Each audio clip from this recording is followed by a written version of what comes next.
No dia 11 de maio, nós celebramos os 16 anos de canonização de São Frei Galvão, o nosso primeiro santo brasileiro. Mas vocês aí de casa sabiam que aqui na cidade de Guaratinguetá, a casa em que nasceu Frei Galvão ainda é preservada? E para contar um pouquinho dessa história pra gente, eu tô aqui com a dona Tereza Maia, ela que é diretora aqui do espaço da casa e do Museu de Frei Galvão. Dona Tereza, nós estamos na casa onde nasceu Frei Galvão, é isso mesmo? Exatamente, um local sagrado e único no Brasil, porque aqui nasceu primeiro santo brasileiro no ano de 1739.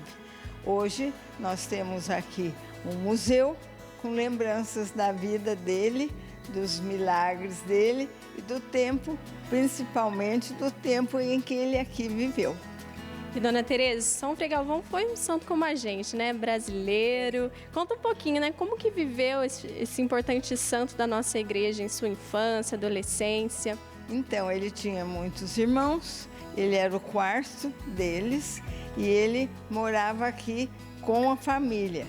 A mãe era muito devota de Santa Isabel e toda tarde se rezava aqui, na parte de cima da casa, orações pela família e por Santa Isabel.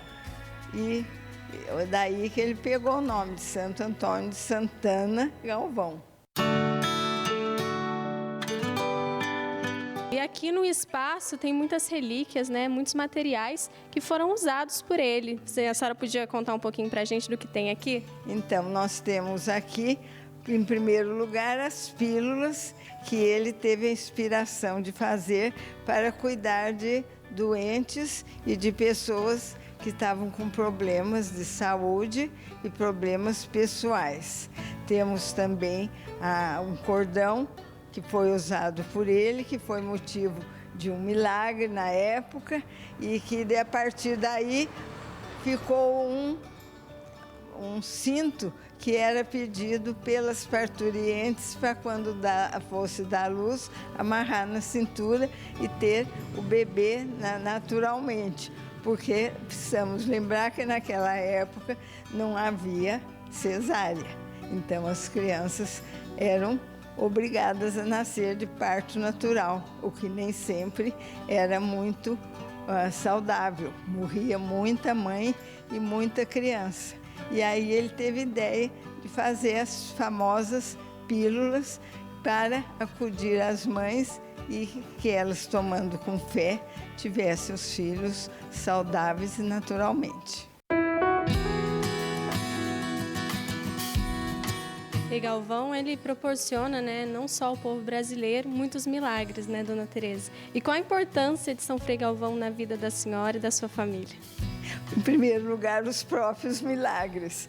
Toda vez que eu ia dar luz, eu também tomava a pílula do Frei Galvão. Naquele tempo tinha muita fartura, agora tem difícil às vezes achar a pílula, mas então a gente tomava às vezes durante a gravidez e depois durante o parto, assim de hora em hora. Eu sempre tomei de hora em hora, mas agora são as novenas que são feitas para que tudo dê certo.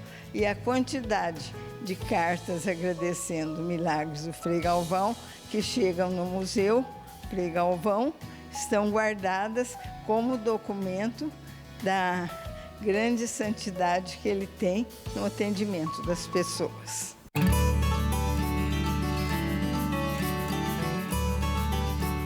E para quem quer visitar, que está em casa, está nos assistindo e deseja conhecer a casa de Frei Galvão, toda a história, as relíquias, como que faz? Quais os horários que eles podem vir visitar?